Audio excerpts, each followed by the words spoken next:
Good evening. Welcome to the Ottawa Jewish Historical Society on Tuesday, November the 17th, 2009, at the Agudath Israel Synagogue, where the talk to be discussed is The Jews of Atlantic Canada, given by Diane Colvin and Marcia Aronson.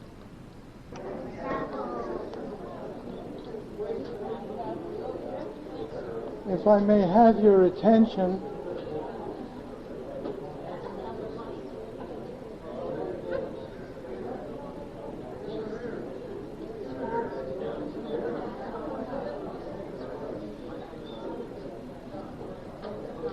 does it work?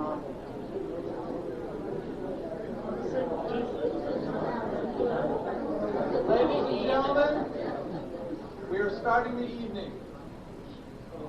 Can you hear me okay? That's my mic. Oh, no wonder. That's Oh, okay. First of all, I would like to welcome everybody here on behalf of the Ottawa Jewish Historical Society. It's a pleasure to see you. And just for your information, I presume most of you, or I guess everybody, knows that we've launched our book, A Common Thread, and we've been selling it like crazy. So if any of you don't have the book and would like to get a copy, they're available here tonight. You can also get them at the book fair on Sunday at the JCC. We have a table, and we'll be manning the table and selling the books on Sunday. Today we have a little bit different type of presentation. We're having two speakers instead of one, and they tell me when you come from the Maritimes they're twice as good as they are from Ontario. So both Diane and Marcia have set the program up, and what we're going to do is we're going to introduce the two speakers before they start, and then we will thank the two of them when they finish. So I'd like the two people to come up and do the introduction, and it doesn't matter which order you do them in.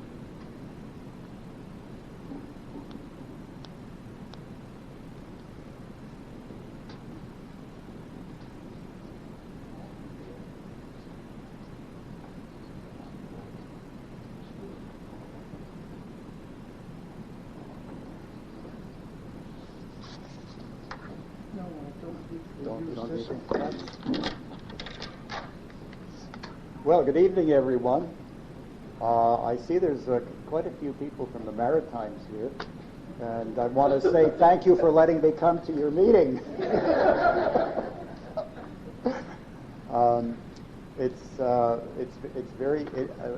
It's very interesting to learn something about a speaker, and we have a couple of speakers. I have one of them to talk about very briefly because you came to hear her and not me. So I'm going to tell you that Diane Colvin, who grew up in the Maritimes, more specifically in New Brunswick. Okay. Yeah. Okay. Has been in Ottawa. She'll tell you herself how long she's been here. But while she's been here, she's been involved in all aspects of financial planning. So if you've got a few bucks in your pocket, she'll help you do something with them. She's recently added, when I talk about all aspects of financial planning, it includes investments and insurance. And she's recently added certified divorce financial planning to her list of credentials. She started her career with the Metropolitan Life in 1996 and built her business through successive company changes, always on the move. Originally from the Maritimes, Diane came to Ottawa to study at Carleton University, from which she obtained an honors BA with a major in English. She also has a media communications diploma from Algonquin College and is a freelance writer in her spare time. Recently, Diane completed a term as member of the Board of Directors of Planned Parenthood Ottawa, is a board member of the hospice at the May Court, and is Director of Communications for Advocis, Ottawa. She's also involved in several committees and volunteer organizations in the community. She was a nominee for the 2007 Y Women of Distinction Awards in Business, Professional and Public Service category. It's my pleasure to introduce Diane Colvin.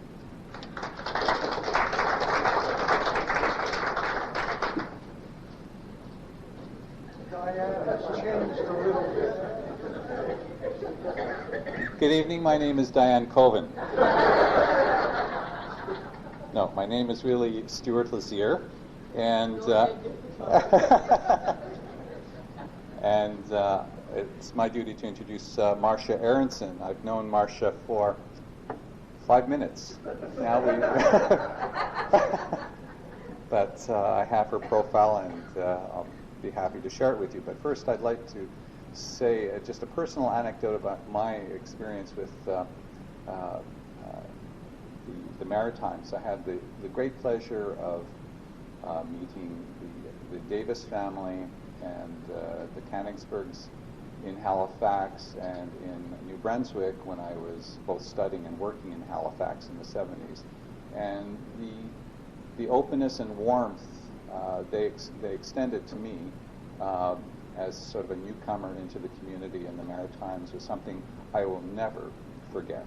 It's they were extremely welcoming, and they were extremely warm, and they just their families, they introduced me to their extended family throughout Halifax and New Brunswick. Marcia Aronson is the manager of Adult and Readers Advisory Services for the Ottawa Public Library. She holds a BA and a Master of Library Science from Dalhousie University in Halifax. Ms. Aronson has a broad background in librarianship, having held positions in school, academic, special, and public libraries. Prior to accepting her current position, Ms. Aronson was branch head of the Blackburn Hamlet Branch Gloucester Public Library and coordinator of collections development for the system. In this role, she successfully planned and implemented a system-wide approach to collection development. She was employed by the Gloucester Public Library for 7 years. Ms. Aronson joined the staff of the Ontario Library Service in 1986 as Coordinator Resource Sharing to implement and manage the Ontario Public Libraries Information Network. Following the amalgamation of the Ontario Library Service regions, she held the position of Coordinator, Professional Literature and Adult Information Services. From 1976 to 1983, Ms. Aronson was employed by the Public Archives of Nova Scotia as manager of the library. Ms. Aronson has been actively involved with volunteer groups throughout her career. She currently participates in 3 book clubs. So, you're welcome. It's my turn to introduce Marcia Aronson, my dear friend.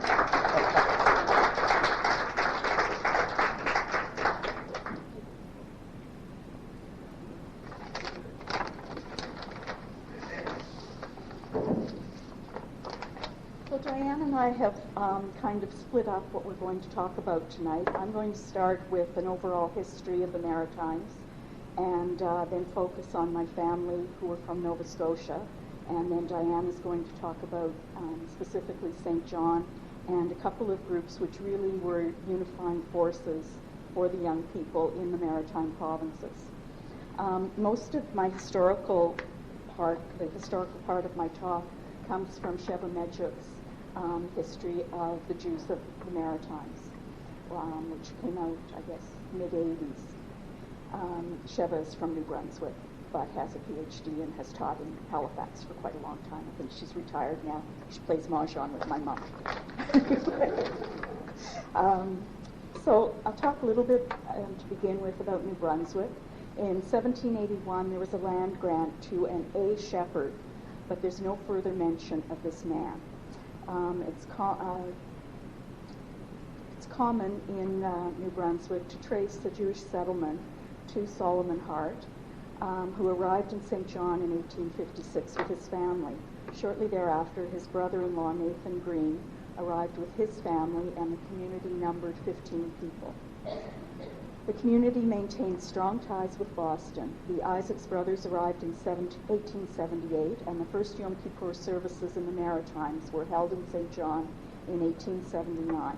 At the time, there were 8 adult males living in St. John, and they thought that if they had somebody who was coming from Montreal to be there for the services, as well as someone from, I think it was Boston. In the end, the person from Montreal could not come, so they went to every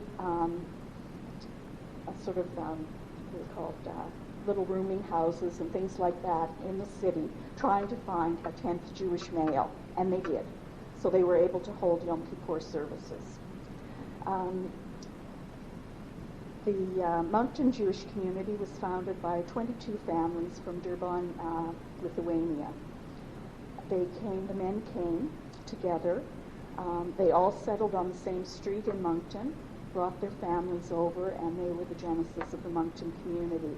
And to my knowledge, Moncton is probably the community in New Brunswick that is still seeing some growth, because it's a government community, there are universities there, and it's also francophone, which means that people from North Africa who are francophone or from European France can come there and feel quite comfortable with the language.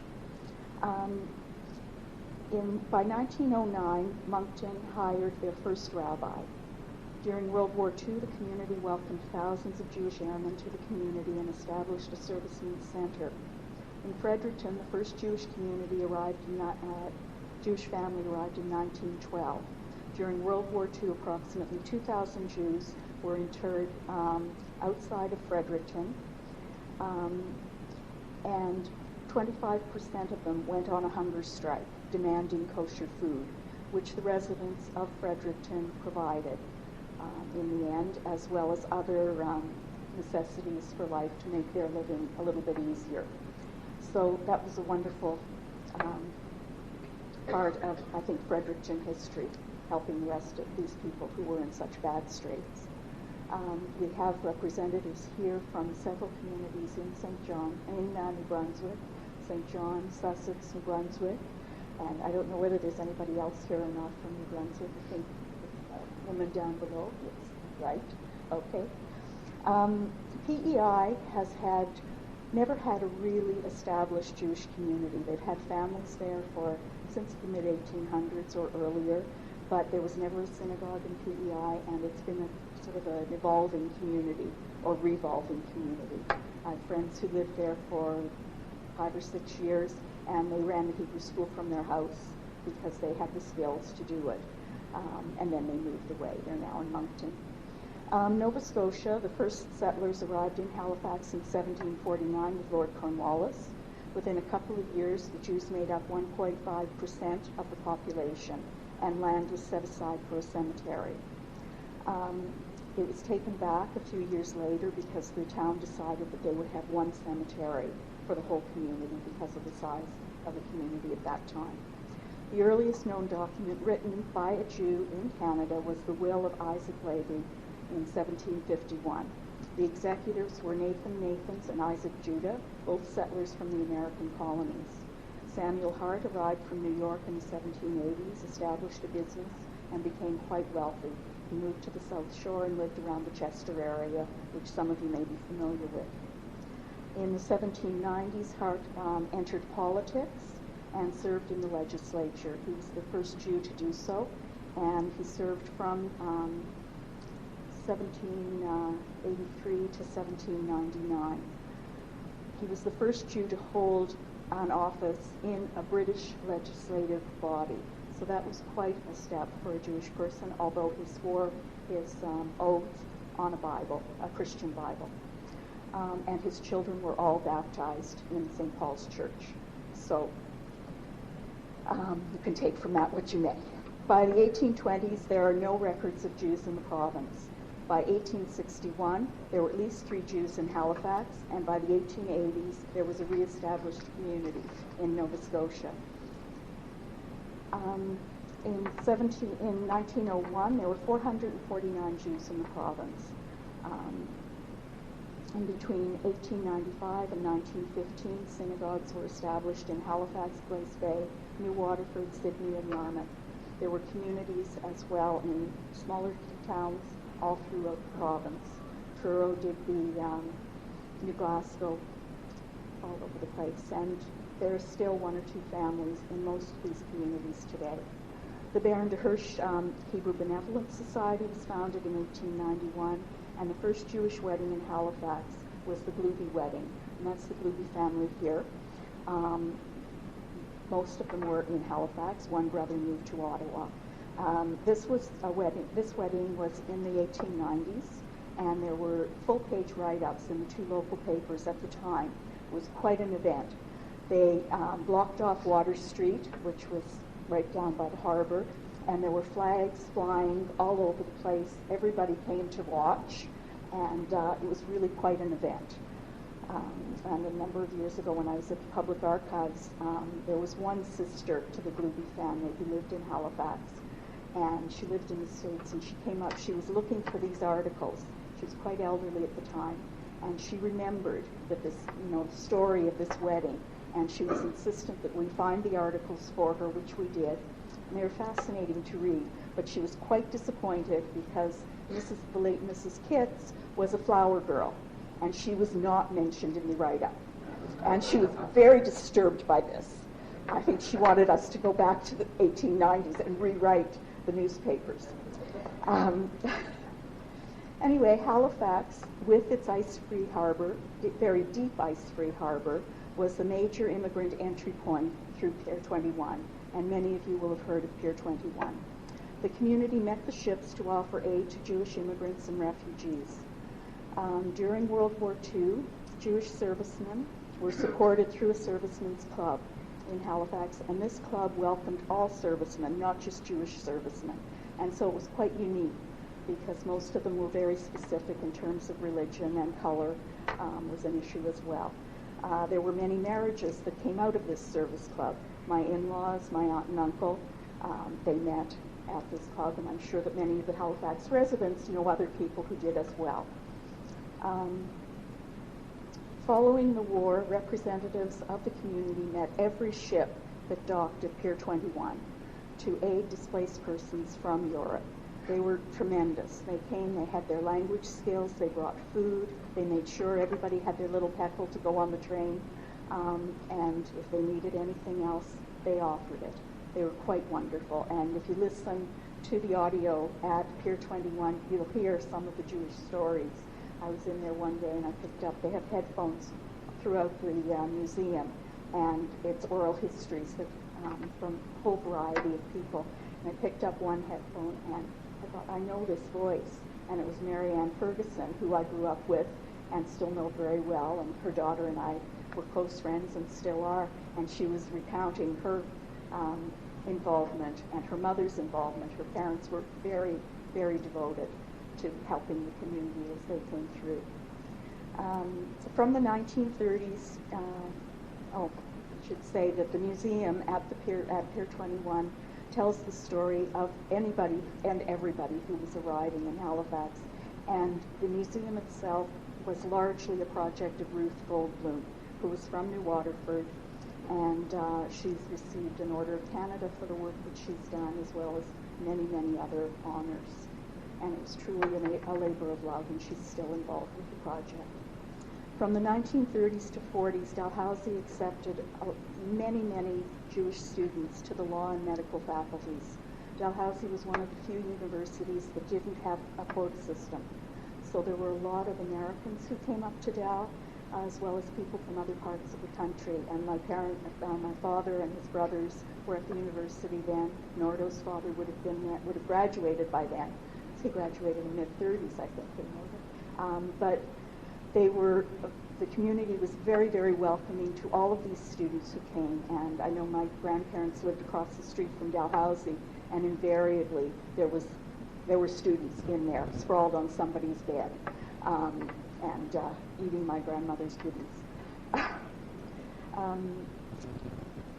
So that brought a lot of people to Halifax who would not normally have come through, and it created ties with communities in Philadelphia, New York, and a whole variety of other places.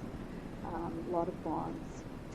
My family came from Cape Breton originally.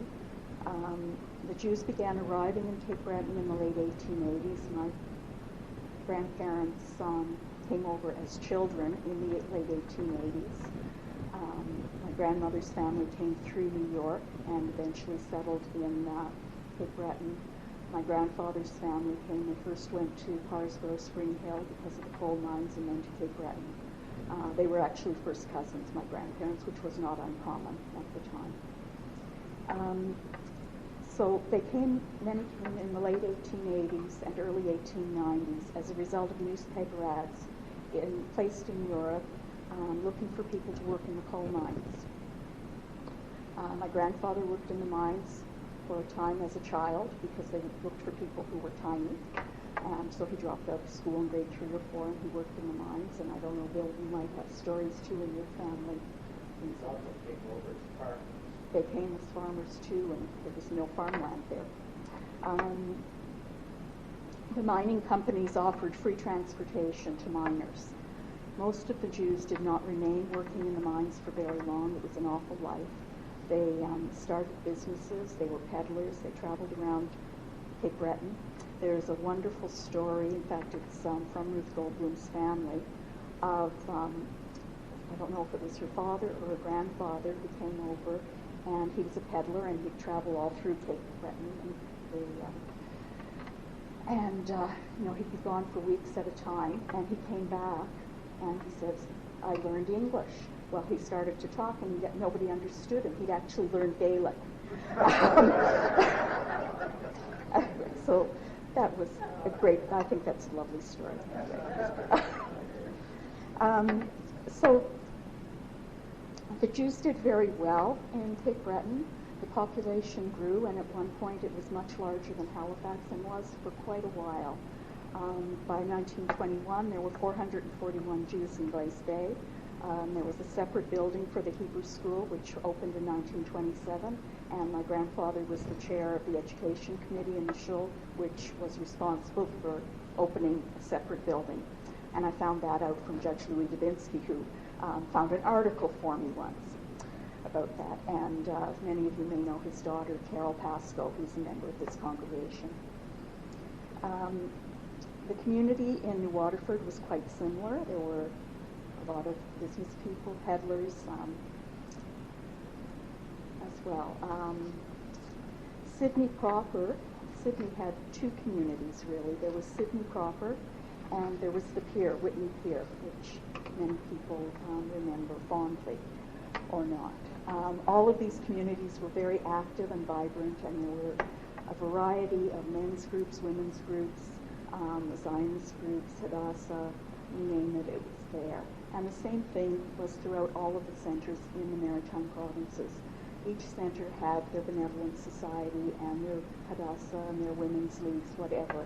What we didn't have, which you had in Upper Canada and other places, were day schools. So we didn't have that type of community organization. We went to afternoon Hebrew schools. We learned what we could. There were rabbis who came out of our communities. There were many people who were quite learned. Certainly anybody who came from Cape Breton in Rabbi Kenner's time could do the service right from the beginning to the end. There was never any doubt about it. And they did at camp and wherever else they were. So there was, they were vibrant, these were vibrant communities, and the Jewish community were, I would say they were very, very close-knit. Everybody, although not physically related to each other, they were mechatan. Everybody knew each other, and these were your friends. These were who you socialized with, even though you were part of a larger community. And when I was at university, I remember friends who came down from Ontario, and they'd grown up in Toronto, and this was the first time they were existing in a community that was not totally Jewish. And they felt completely out of place. They didn't know how to react. They suspected every remark as being possibly anti-Semitic, when it was not. So they were hypersensitive and had to adjust to that Whereas growing up there, I think we were very well adjusted. We had our friends, we had our close community.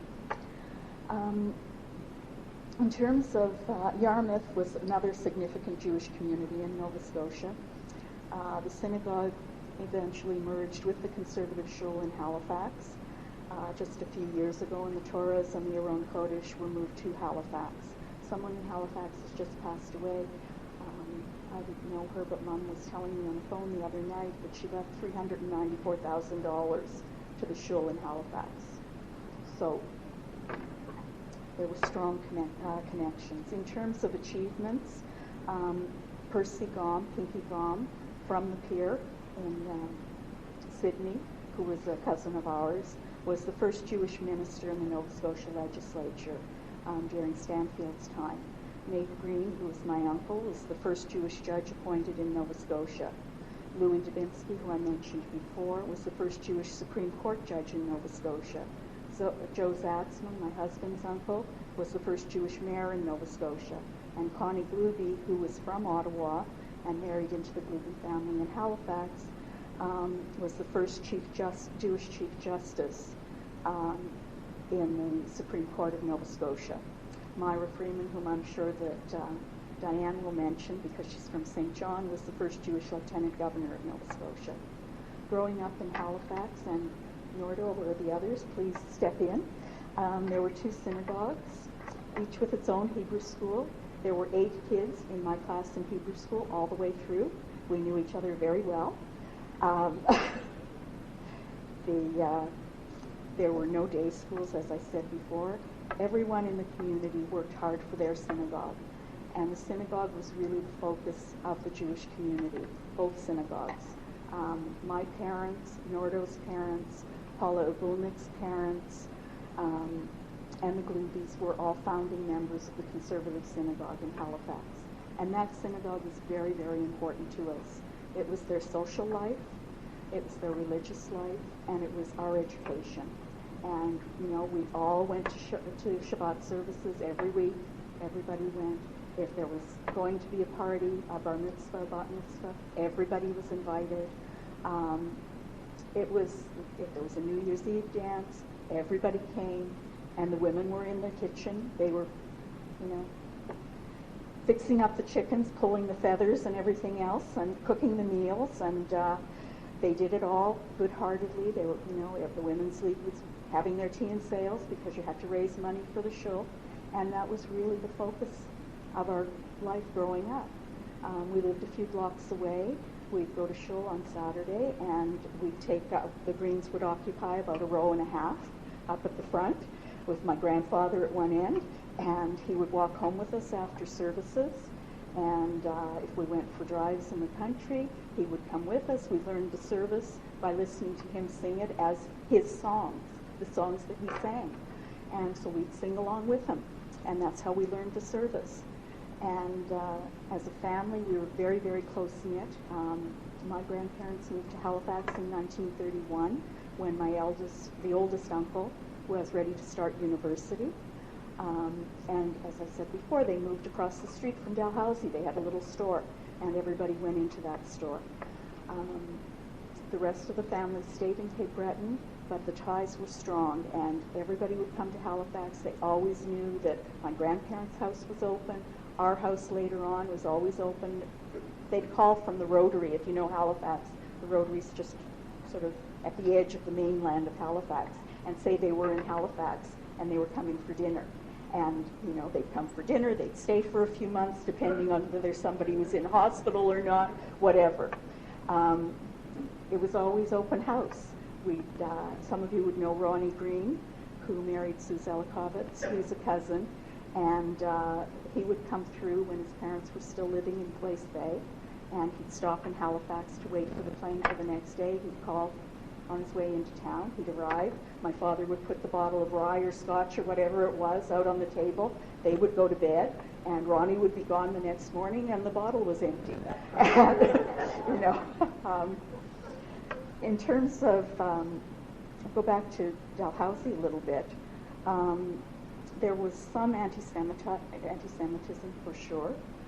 growing up. My father talked about beaches that were not open to Jews. There were certainly various social clubs, golf courses, which were not open to Jews. However, they made do. There was a Jewish Y camp that my father went to. He was a lifeguard there. It's still there on Miller's Lake. It's just a regular scout camp now. In terms of my father was a doctor. He was a surgeon. Jewish surgeons were not offered staff positions at the hospital. Obstetricians were, as Rosie's uncle would know. There was an eye doctor who was a staff person at the Children's Hospital, but surgeons and internists were not offered staff positions, and that made a big impact on their practices. Years later, Dad did get a staff position, but it was many, many years later. And I remember hearing the story about my mother being in hospital at one point, and somebody dropping in on her who actually was a senator in the province, or a federal senator, and he was on the board of the hospital, and he came in to visit her because he knew the family, and he said it's unfortunate because Solly is Jewish, because otherwise we would want him to be on staff. So this was how anti-Semitism was reflected. There is a story about my grandfather when they were still in Cape Breton winning the Torah, and I have no idea who was raffling off this Torah, but it arrived in Sydney, and there was a parade to Glace Bay with the Torah, which moved with them to Halifax to the Baron de Hirsch congregation, and it's still there as far as I know. Great uncle wanted to become a member of the Masons in Cape Breton, and every year he was voted down. He was blackballed.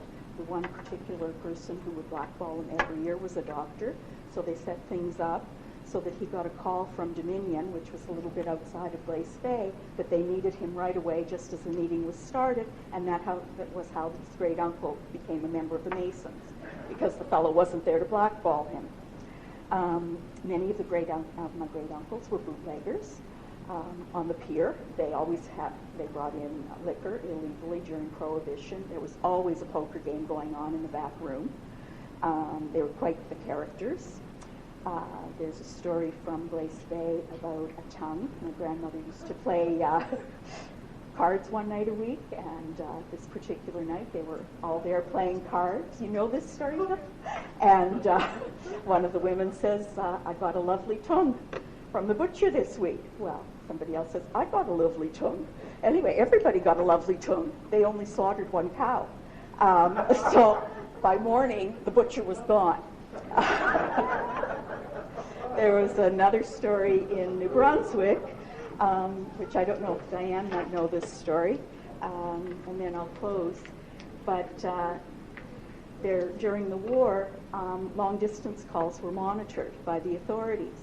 And there was a great aunt of my husband's who had a sister in Moncton.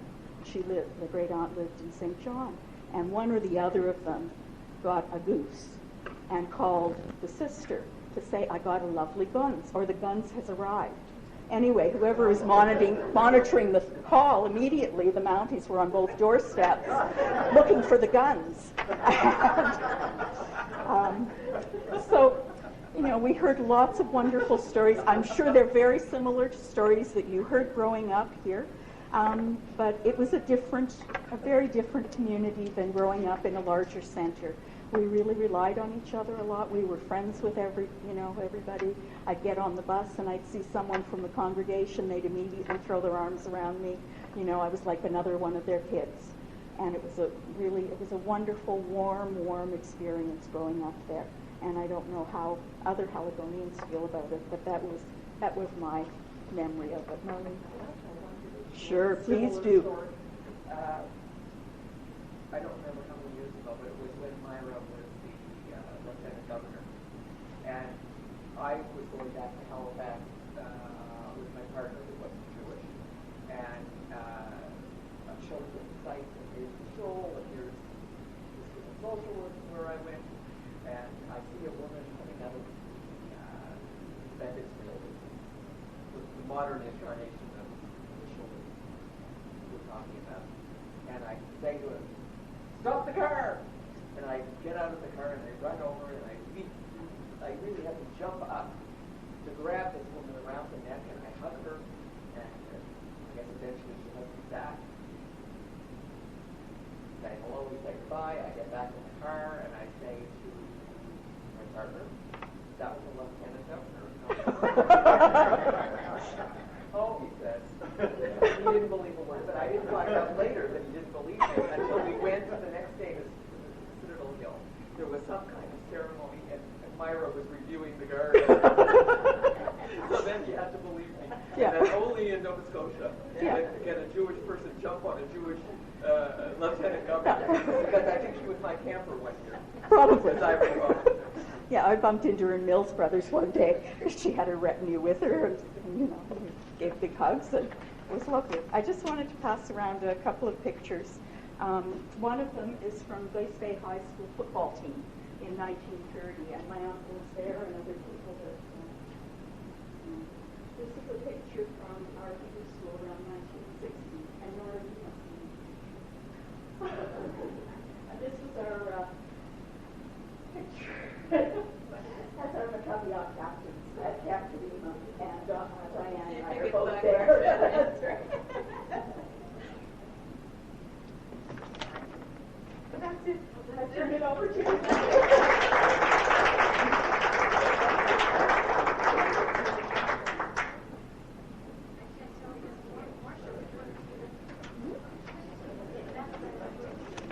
Well, there's nothing left to say. Marcia did a wonderful job. She even covered my territory. So I guess I'll start with the how she ended. I didn't intend to start this way, but about my cousin Myra, who in fact is from St. John, and they can tell all their stories they want about meeting her in the doorway, but I got to stay in what I called the big house while she was in office, and I even stayed there one weekend when the lieutenant governor and her husband had to be out of town for most of the weekend, and I was the only one in residence, and I was served tea and crumpets in my room, and I felt that I was the assistant queen for the weekend. I was going to say that. All right, so I'll continue with this, and then I'll get back to the beginning. Yes, Myra Holtzman Freeman was the first female lieutenant governor and the first Jewish lieutenant governor of Nova Scotia. And during I think it ended up being close to 7 years that she was in office, because it was a 5-year term and it was extended. The residence was completely kosher.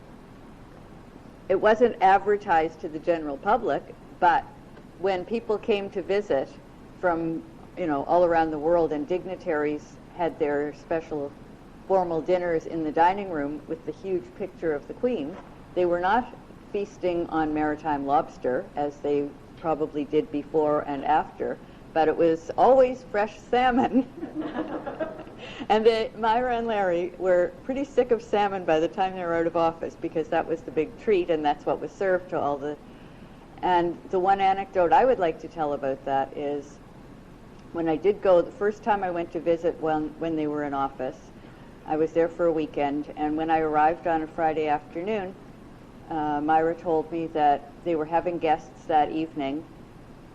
She was apologetic. Normally they would not have a formal, sort of official event on a Friday evening, but these people were coming from, I can't remember where.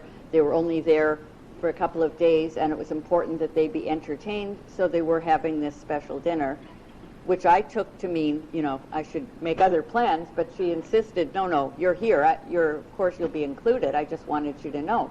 It won't be just us. So when dinner came that night, first there were drinks being served in one of the smaller rooms, and the lady in waiting, or whatever she was called, I forget, was walking around with the silver tray with the drinks, and all the people in their formal attire, and there I was, how do you do, when all of a sudden the other person who worked there came and tapped me on the shoulder and said, "Excuse me, Her Honor would like to see you for a minute in the other room, if you don't mind. So I thought, oh, I must have said something wrong. I was trying to be on my best behavior. So I follow her into the other room. The other room was the formal dining room, which really looked like what must look like a Buckingham Palace. It's, you know, it's huge and opulent, and huge portraits of the Queen and, you know, similar things, and all the fancy silver and things all around. And the reason I was summoned in there is because on the sideboard, my cousin Myra was about to light the Shabbos candles, and she knew I'd want to light them with her. And we lit the candles that night, and we were both crying. And she said to me, we kissed after lighting the candles, and she said, "Can you imagine if Mummy were here?" Her mother had already died. "If Mummy could see the two of us standing here lighting these Shabbos candles, and the Queen's over there." What? I said, "Can you imagine what the Queen would say if she did?" So we proceeded we dried our tears. The dinner took place, and even though it was a formal official dinner and these people were there as, you know, official guests of the government, it was Friday night and it was a Shabbos dinner, and Larry made Kiddush, and everything was, you know, as you would expect. And that's the way that she conducted business throughout her entire time. That it was not two different things. She said, "This is my life, this is our family, this is who we are, and the other is a job." So that's not how I intended to start, but it's all true, and it's good memories. And you may have noticed on the way in, I have a picture of her at the back, a little article when she was named Lieutenant Governor, and a picture that's on her one of her annual holiday greeting cards during her term of office. So I just brought that from my personal archives. Marcia did cover some of the things that I was going to mention, but for my research, I used this book called Weaving the Past into the Present, which is a glimpse into the 130-year history of the St. John Jewish community. It was written 20 years ago, and it has been updated. This is not the updated version. And the author is Marcia Koven, my mother. So I think I'm going to start briefly by talking about my mother and how this came about. When my mother was, I think, about 50, she attended the University of New Brunswick in St. John, because there used to be UNB was only in Fredericton, and then gradually, bit by bit, they started with one course offered at St. John and then another, until gradually it became a very nice campus, and it exists today. And anyway, she was anxious to take courses, and one by one she did, until finally she was able to graduate as a mature student, and she got a BA in sociology. During her time at university, there was an assignment at one point that she chose as her topic to write about the history of the Jewish community in St. John, which was, as you'll see a bit of when I continue, there were some very important and historical things and important people that came from there. So when she went to the library to start her research, she found there was nothing there.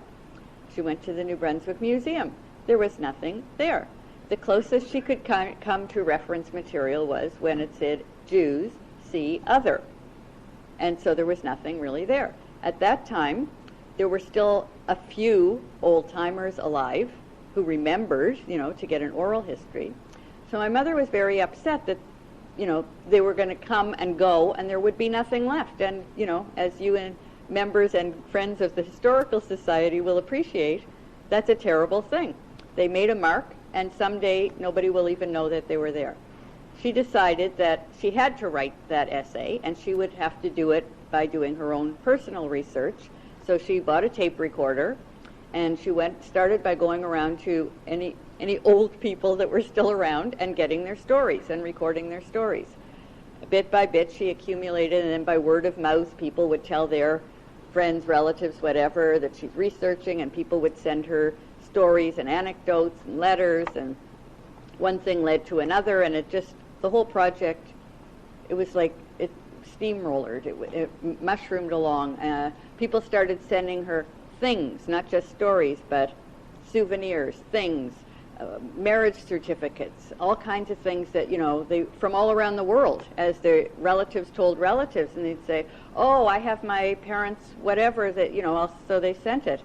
And although it was very exciting in a way, my mother felt tremendous responsibility, because what's she going to do with these valuable historical documents? She had no place safe to put them, and she was not trained to. So the next thing was she got trained. She went to the museum. She said she needed help. She needed to be told how to preserve things, and she took courses, and she got, educated herself and saved things. She got, not boxes, but I don't know how to do this either, but she discovered the proper way to preserve things and catalog things, and one thing led to another, until she persuaded the people at the Shoal that she needed a room to use for all of this stuff, because at first it was just in our house, and then she rented a small office to have some place to do the research and to store the things, and then finally the people in the Shoal said, okay, she could use one room in the basement of the Shoal, and that grew too. I'm trying to be as brief as possible, but it ended up being that she wrote a book and founded a museum. And the museum grew over time too, and has won awards, has attracted people from all around the world. And at the end of my talk, I'll tell you about where it is today. Some of you may even have been there, because I meet people all the time who tell me that they were traveling through the Maritimes and they went to this museum, and do I know that Marcia Colvin that was there that started it? Is she related to me? I'm proud to say yes, that she is my mother, and she is still there, and she is now curator emeritus. All done as a volunteer, by the way. Now, so I'm using this book as my reference, and it has pictures in it. I had a couple of copies I put on the back table if anybody wants to take a look at it, and if you're interested, if you come from there or know somebody that would be interested, the updated version is available if you want to order one. I'd just like to mention that Marcia told a bit about when the Jewish community came to St. John.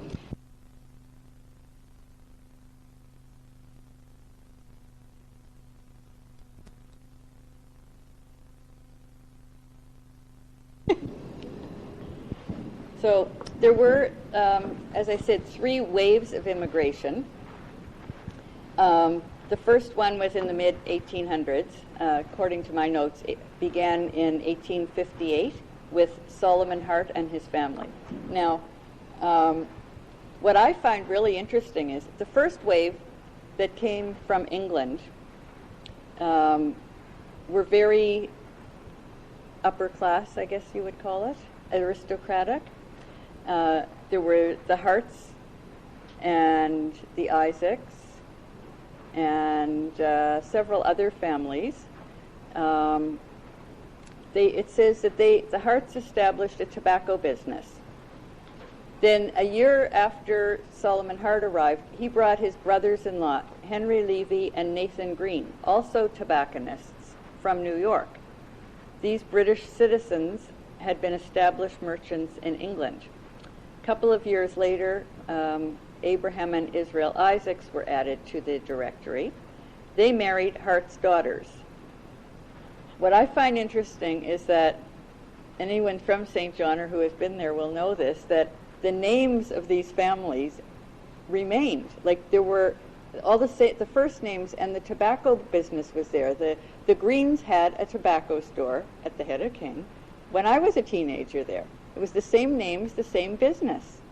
I just thought that was so interesting. And all the first names were repeated it's almost like they just stayed. Everything flowed. It was continuous. And intermarried, of course, like as Marcia said, that in the Maritimes everybody seems to be related to everybody else, or at least you know somebody who is. Yes? Okay. Oh yeah, tobacconist. That's right. Yeah, that's right. Sorry, I should have been clear about that. But my recollection, I was talking about the Greens who sold them at the Head of King, but it's true. I said tobacconist, and that's what I meant. That they actually did. Yeah, they made cigars. So they could have gone to Cuba, but they went to St. John. So the first wave of immigrants at that time established very well, and they were also well integrated into the general non-Jewish community and very well respected. And the first Jewish wedding was in 1882, Elizabeth Hart and Louis Green. It was a social event that included the elite of the city, including top civic and political functionaries, without regard to religious affiliation. Now, around the turn of the 20th century, hundreds of Jewish immigrants arrived at the port of St. John from Eastern Europe. Life was not as pleasant for the new immigrants as it had been for their predecessors, because the new immigrants came mainly to escape religious, social persecution and discrimination, as well as poverty. Most had little money and therefore lacked the means to pursue the trades and skills that they possessed. So they began as peddlers, and many of them, of course, ended up being merchants and having small, medium, and even large stores. And many of them became leaders in the St. John community. The third wave, which I think really was only a ripple in St. John, as I recall, was in the years preceding and following the Second World War. There were, as I recall growing up, there were very few people who were not like old Canadians that, I mean, I don't ever remember even knowing any immigrants. There probably were a few, but it was a very small and well-established community. Now, the interesting thing is, like every place else, if you have a few Jews, you have to have more than one synagogue. It doesn't matter how few. They have to fight and they have to split up. So the first synagogue was established in 1898. It was called Ahavit Achim, brotherly love. And it says in this note that this was as the result of a building campaign that was well supported by citizens of all faiths, which I found very interesting. And it was one, at that time, there were only 2 synagogues in the Atlantic provinces, and the other was in Halifax. The second synagogue was established in 1906, called the Hazen Avenue Synagogue, and this one formalized the social cultural division between the long-established, well-educated, English-speaking Jews and the newly arrived Yiddish-speaking immigrants.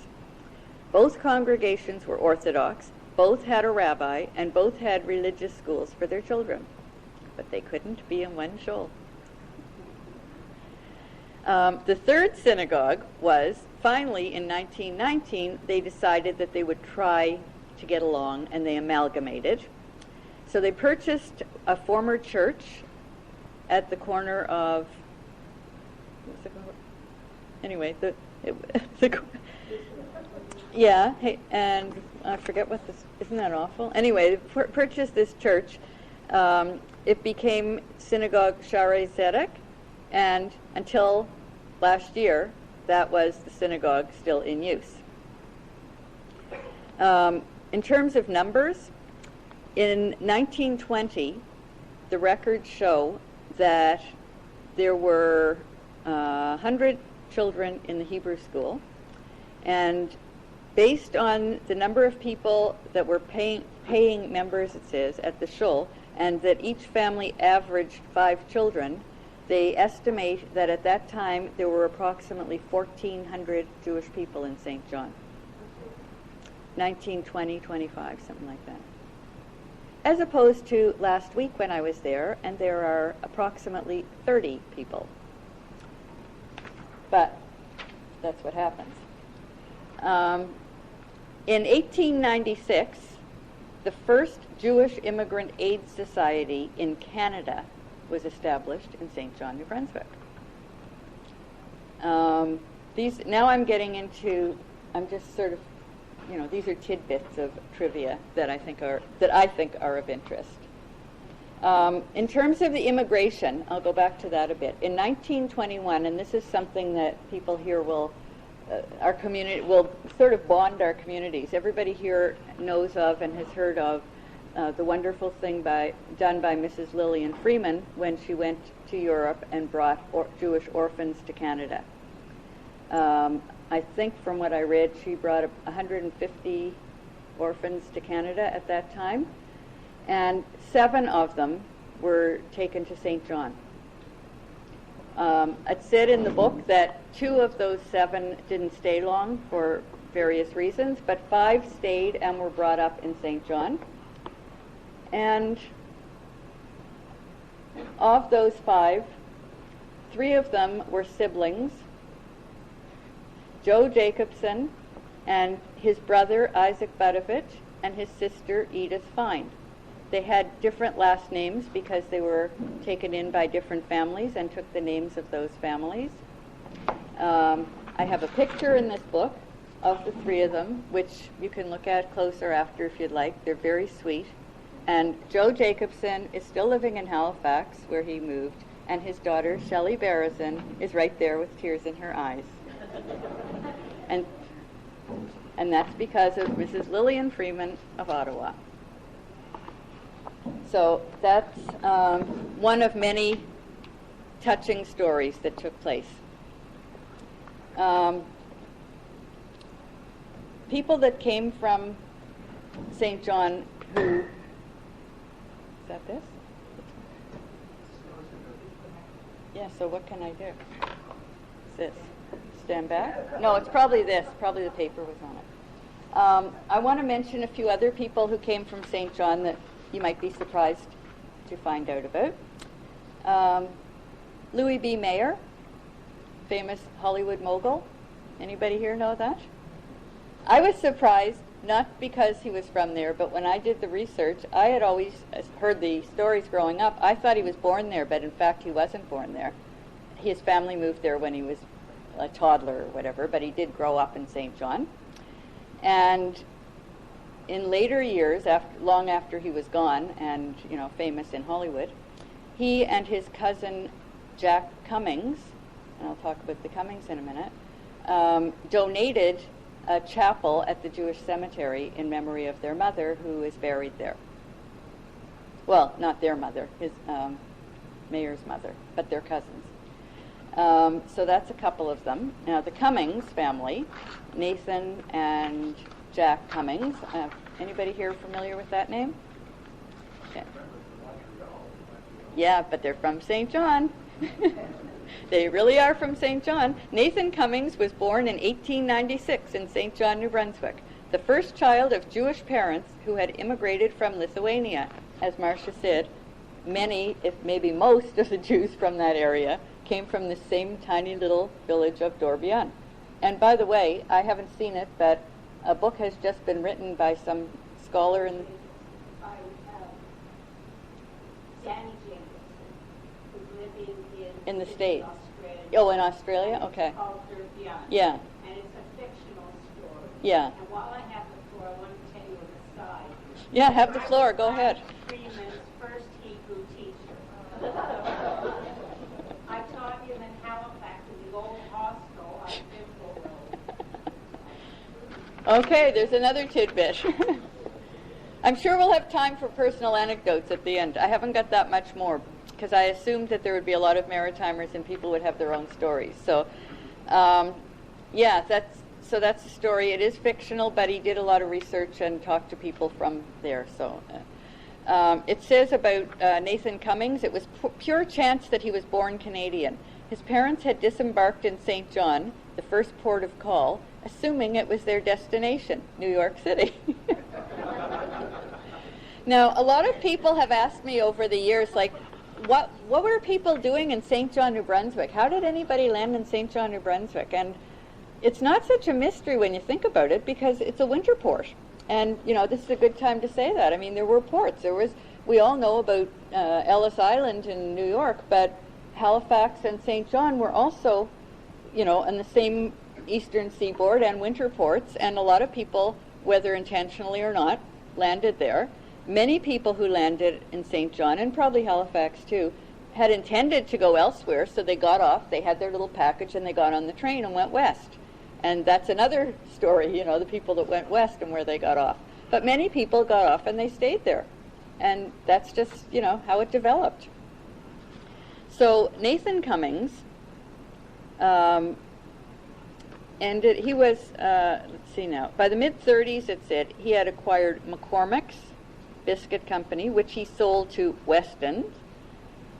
He acquired company after company, and in 1945 he established his corporate headquarters in Chicago and formed the Consolidated Grocers Corporation as a holding company. Time magazine proclaimed him the Duke of Groceries. So I have some info about him if anybody wants to look at it, and also about Louis B. Mayer. Whoops, that is that thing, sorry. This article that I found also from Time, 100 Important People about him, it says, he settled in St. John, New Brunswick. His father, Jacob Mayer, struggled as a junkman. Now, a lot of people, that's another thing that many of us probably have in common, the scrap metal, they called it. My own grandfather was in the scrap metal business, my grandfather, Jack Friedman. And another sort of touching anecdote that I would like to mention is he had his scrap metal business right on the dock down at the waterfront. Was the dock where his father, my grandfather came to St. John when he was about 2 years old. So I had always thought he was born there too, but almost. Anyway, his father had landed on this same dock, and then later my grandfather had his scrap metal business there on the dock.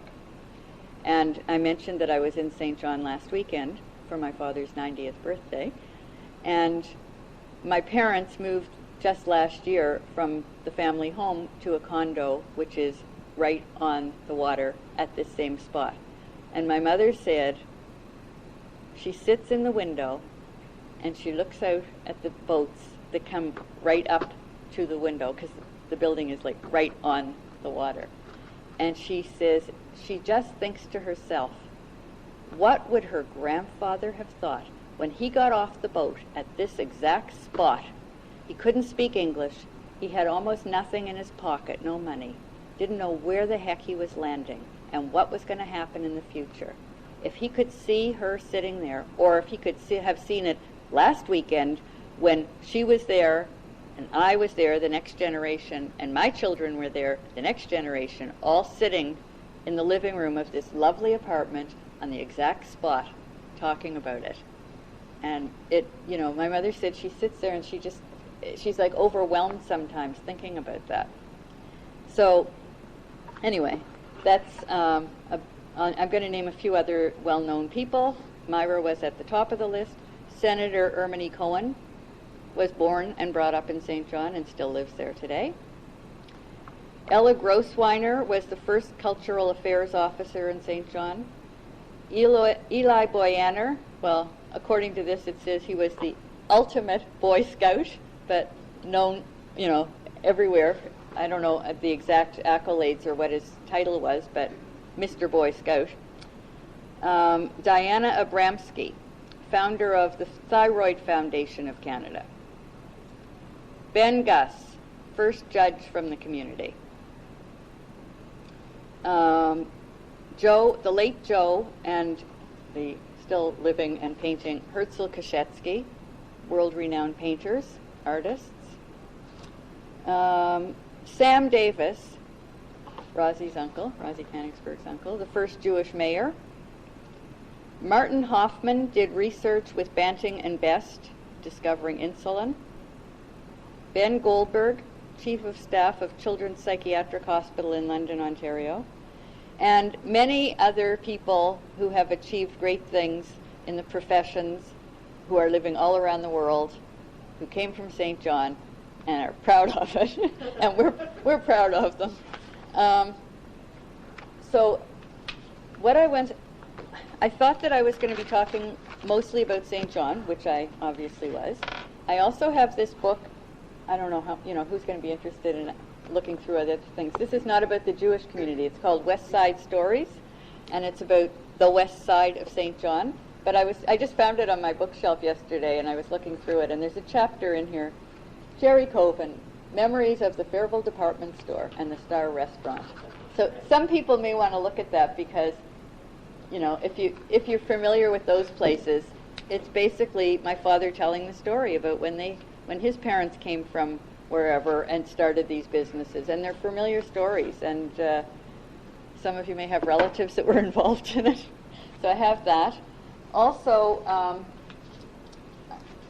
for those of you, and I see that most people here are not the type of audience I was expecting, and that is people who were going to say, oh, there were Jews in the Maritimes? So I don't really have to convince you, but I brought what is a very outdated copy of the Atlantic Jewish Directory.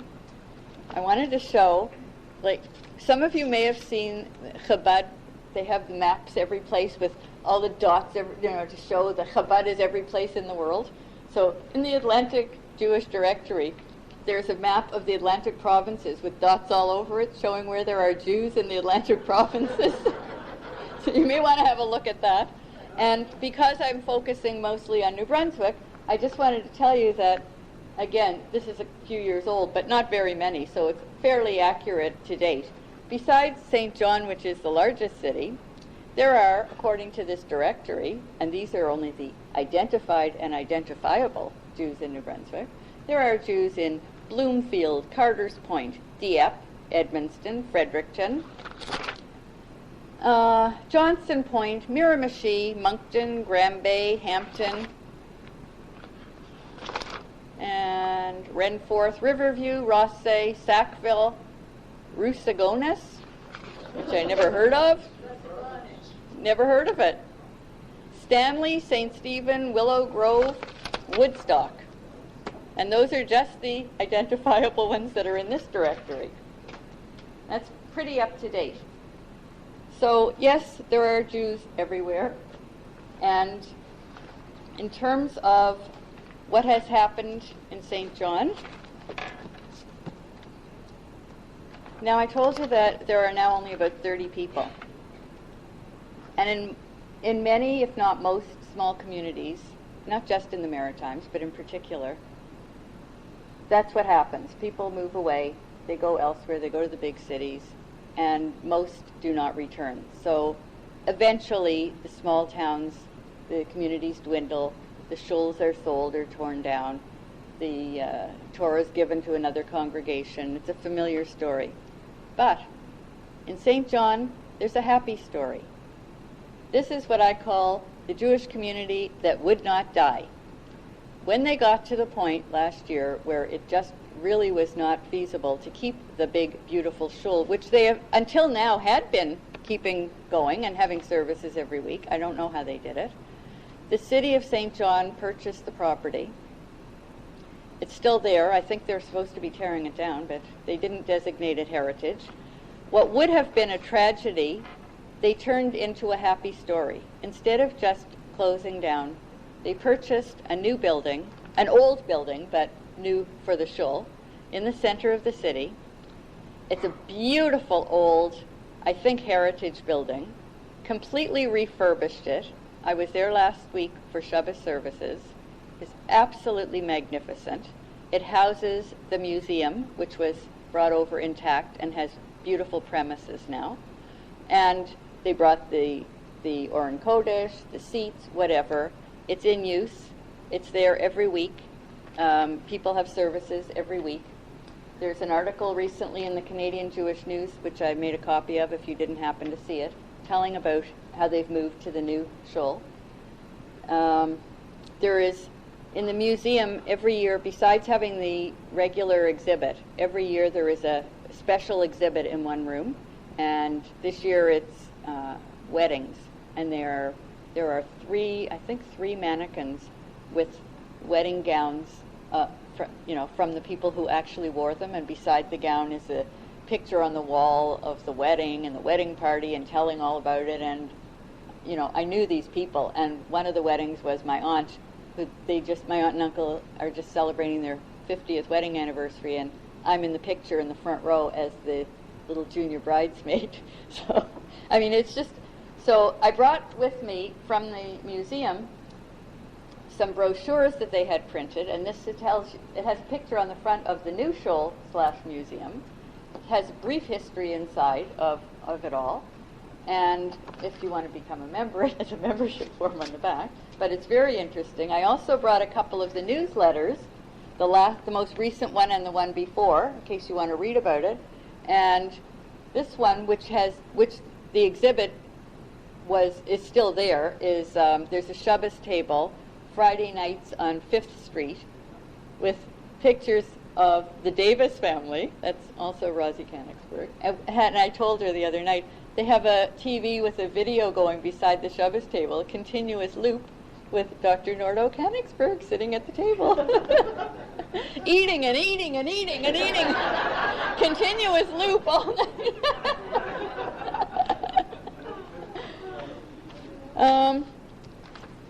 I also brought, because we were not really talking about Newfoundland, but their book is the thickest of all. This is a book called Saltfish and Schmattes, A History of the Jews in Newfoundland and Labrador from 1770. There were Jews there. I've read almost all of it. It is fascinating. And if anybody's interested in that community, I'm not really equipped to talk about it in detail, to talk about it at all, except to say, here's the book. It's a great community, and they're still there. And I'll just briefly say, Marcia was talking about how the community is so warm and close, and we all feel like family. Two things that, for the past 65 years, have brought and kept people together are Canadian Young Judea and Camp Kadima, which are intertwined, really, because Camp Kadima is a Canadian Young Judea summer camp. Originally started for the purpose of having Jewish children meet other Jewish children, because, as Marcia mentioned, we didn't have day schools. Marcia comes from what we considered the big city of Halifax, and she said she had 8 kids in her Hebrew school class. When I was growing up in St. John, I forgot to mention this, I left there in '68, and according to this history book, that was more or less the end of what they called the golden era of the Jewish community. It was starting to dwindle then. But up until approximately then, we had what we thought was a fairly good size group of kids. I mean, I always had kids. It wasn't like one Hebrew school class. You were in a grade. And that's also recreated in the museum, the original desks with everybody's names on them and everything. But Camp Kadima is what enabled people to meet other Jewish kids if they didn't come from the 2 big cities of Halifax and St. John. If they came from some of the places that I named in there. There were, in all the provinces, there are towns and villages where there was 1 Jewish kid, 1 or 2 families that really had no other contact. Maybe the families went into the city for Rosh Hashanah to go to shul. But if not for Camp Kadima, they would be completely isolated. So it was, yes? I was at Kadima for 8 years, at least, from the time I was 11. Yes. Until you were my counselor. Yeah. Pretty much until I got married. And I can remember the occasional Montreal girl coming to Kadima. This was an exotic species. Yeah. You were an exotic species. And they all came just like the St. John girls with mohair sweaters. If you were from Halifax, you never heard of mohair. You didn't know you were supposed to value it. You touched it, it was itchy as anything. It was horrible. But this is what I wanted to say about it. We were sitting in awe. The other thing about the Montreal girls was they had hair teased this here, Okay, it was an astounding thing to look at, like ostriches. And I remember sitting when the lights were out in the cabin, talking to one of these girls, and we were all asking what's it like to live in Montreal. And I can remember myself. I asked her, what's it to go to a party that you don't have? Yeah. It was such a foreign concept because we knew everybody. And it was not just our city. It was the entire Atlantic province. Right. Just Kadima. We knew everybody from the time they were allowed to come until the time they were not allowed to come. Right. So the idea of a new person person was very foreign to us, and it was something to dream about. Because we knew everybody's flaws and everybody's shit, and we had known them since they were little people. Yeah. They were certainly not marriage material. You knew too much about them. Well, don't say that. Many people did marry. Marcia's an example. There were actually many marriages that came as a result of being at Camp Kadima together. There's Just a little bit of history of Camp Kadima. Nick Reed, your uncle, my father, and I remember the other guys who bought the land at Camp Kadima. Mhm. Another company. Mhm. Jews could not possibly buy that land. My father's a lawyer. So he created a number of companies and bought the land. In a place, by the way, called New Germany. That's right. Okay, we got them. That's right. And there was never a sign on the camp. There never was a sign. They didn't want Well, 65 years ago. It must have been down around 1954 because my brother was... No, before 50. No, it was before. It was in the 40s. Yeah. Well, they just celebrated 65 years. So, that's right. So in the early years, well, actually probably until, like I said, the golden era ended, almost everybody at Camp Kadima was from the Atlantic provinces, and we did all know each other. There were always a few people from away, like Marlene said, most of whom were the children or cousins or whatever of someone who was there. They weren't just strangers, they had a connection. But as time went on and more people left, and there were fewer and fewer young people in the Maritimes, the Atlantic Jewish Council still deems fit today, still considers it important today, to maintain the camp for the same reason. For whatever few people are there, they need it even more. So over the years, the demographics of the camp have evolved to the point where now, 75%, I think, of the campers are from Toronto and other parts of Ontario. Another 15% are from other parts of Canada, and only about 10% of the campers are actually from the Atlantic provinces. And still, the camp is there so that those few people will have it. What Marlene said and what Marcia said about knowing each other and being close and all of that is sort of how I want to end this. The feeling that we have as, I say Maritimers, but I don't want to exclude the Newfoundland people because they're part of the gang too. The feeling that we have, I liken to how you feel about family. You don't always get along with everybody. You might not even have much in common with someone in your family. Like if you weren't related to them, you might not really be hanging out with them. It's that type of a thing. But yet you know that you're connected, and you know that when push comes to shove, you know, that's your family. And that's, I think, how we all feel as Maritimers. And, you know, just to see how many Maritimers are here tonight and how many of you still have friends, even here in Ottawa or wherever people have gone. They're still connected to the Maritimers that they knew back home. And everybody knows, if they don't know, if you ask, do you know so-and-so, you might not, but for sure you knew their brother or their cousin or their uncle or their father. I mean, there's no such thing that you just don't know each other. And if you don't, then you have to find out from somebody else, well, you must know them. How is it that I don't know them? It's a very warm and supportive feeling, and it does give I think, the feeling of security that one gets, you know, from having family. That's how I feel about coming from the Maritimes. Wherever you go and whatever you do, you're okay because you know who you are and where you came from, and it was a very strong and wonderful way to start life.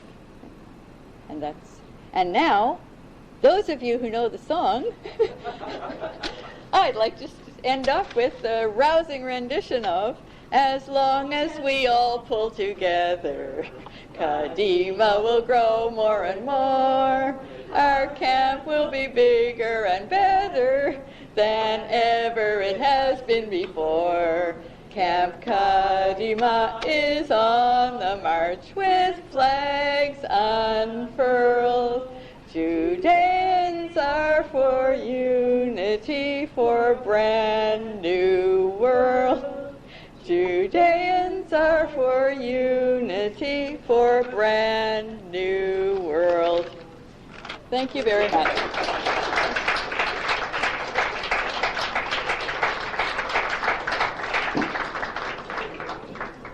Got a lot of stuff to collect.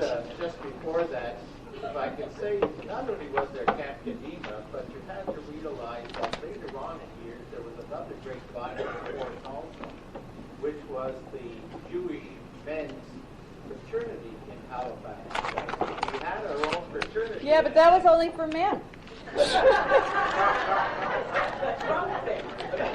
There were a lot of women married into that fraternity. Is there anybody before we close off that has a story that they want to bring out to everybody? I have a relationship with the Maritimes. When I was younger in high school, I dated Connie Gluby. Okay, you're an honorary mayor. And I reminded her of that fact last year. If I can say, we talked So about does the, anybody... Yes, John, he does. we talked about the family, the unity of the family, and how cozy we all were. I can remember my first year at Dalhousie, when you came to Rosh Hashanah, and all the boys and the girls came to shul there in Halifax, and they kept the front section of the shul empty for all of the university students. And when I came here to Ottawa my first year, and I went to shul on Rosh Hashanah Yom Kippur, and they shoved us the door. I got asked to get out of my seat.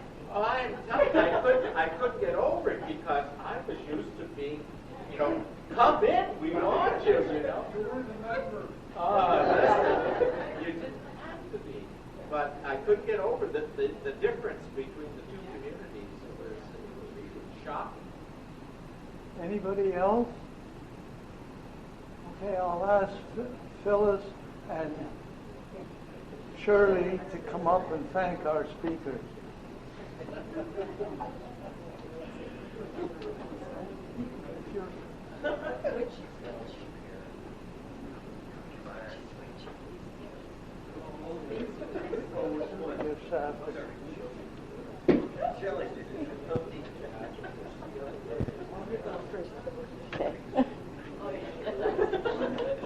Don't we still look the same?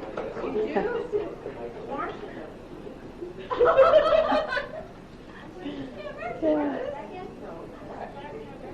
That's all right. Do you know I thought Lori passed